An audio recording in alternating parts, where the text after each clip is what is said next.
नमस्कार दोस्तों, आपका अपने YouTube चैनल में स्वागत है। आज हम आपके लिए लाए हैं भगवान शिव जी और शनिदेव की रोचक कहानी। दोस्तों, शनिदेव को न्याय का देवता माना जाता है।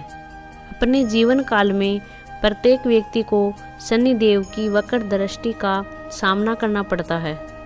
नवग्रहों में शनिदेव सबसे धीरे चलने वाले ग्रह हैं और यह सभी राशियों का भ्रमण करने में 30 वर्ष का समय लगाते हैं। मनुष्य, देवता, दानव, ऋषि मुनि सबको इनकी वक्र दृष्टि का सामना करना पड़ता है। यहाँ तक कि एक बार भगवान शिव जी को भी इनकी वक्र दृष्टि का सामना करना पड़ा। एक कथा के अनुसार एक बार शनिदेव भगवान शंकर के घर कैलाश पर्वत पहुँचे और शनिदेव ने भोलेनाथ को प्रणाम किया। भोले शंकर बोले, बोलो शनि कैसे आना हुआ? तब शनिदेव बोले, प्रभु समय के चक्कर के अनुसार कल मेरी वक्र दृष्टि आप पर पड़ने वाली है, अर्थात कल मैं आपकी राशि में भ्रमण करूंगा। शनिदेव की बात सुनकर भोलेनाथ हैरान हुए और पूछा, शनि तुम कब तक मेरी राशि पर रहोगे? तब शनिदेव बोले, प्रभु 1.25 पहर तक मेरी दृष्टि आप पर होगी। ऐसा कहकर शनिदेव भोलेनाथ को प्रणाम कर चले गए। अब महादेव सोचने लगे, मुझे शनि की वक्र दृष्टि से बचना होगा। अगर मुझ पर शनि की वक्र दृष्टि पड़ी तो देव क्या सोचेंगे?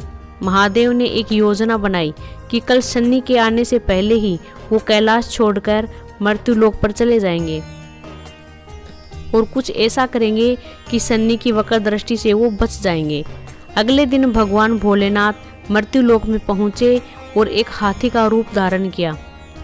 हाथी के रूप में महादेव को सारा दिन रहना पड़ा।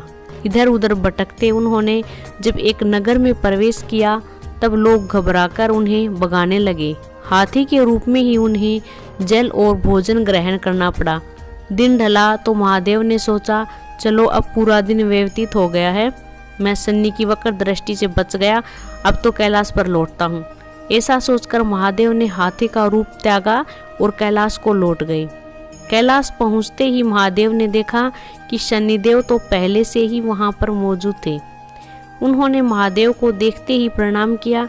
उन्हें देख भोलेनाथ मुस्कुराए और बोले, देखा शनि, मैं तुम्हारी वक्र दृष्टि से बच गया। तुम अपनी वक्र दृष्टि मुझ पर नहीं डाल पाए। महादेव की बात सुन शनिदेव बोले, हे प्रभु, मेरी वक्र दृष्टि से ना देव बच सके हैं, ना मानव, ना दानव और ना ही आप बच पाए। महादेव ने हैरान होकर पूछा, वो कैसे? तो शनिदेव बोले, प्रभु ये मेरी वक्र दृष्टि का ही प्रभाव था कि आपको अपना वास्तविक स्वरूप त्याग कर हाथी के रूप में जाना पड़ा, इधर उधर भटकना पड़ा, पशु योनि में ही अन्न और जल ग्रहण करना पड़ा, अपना निवास स्थान कैलाश छोड़ना पड़ा। जब मेरी दृष्टि आप पर पड़ी उसी पल आप उसके पात्र बन गए थे। ये सुन महादेव मुस्कुराए और शनिदेव को गले से लगा लिया और बोले, शनि तुम सही में मेरे शिष्य कहलाने के योग्य हो। साथ ही ये वरदान दिया कि तुम्हारे नवग्रहों में स्थान सबसे अच्छा श्रेष्ठ स्थान आपका रहेगा। जीवन में सही काम करने वाला तुमसे भयभीत नहीं होगा और जल में कमल के समान सुरक्षित रहेगा। इस प्रकार शनिदेव की दृष्टि का सामना सबको करना पड़ता है, लेकिन जो धर्म के अनुकूल आचरण करता है, दया, सद्भावना, प्रेम और सुविचार रखता है, वो जीवन में सभी सुख प्राप्त करता है।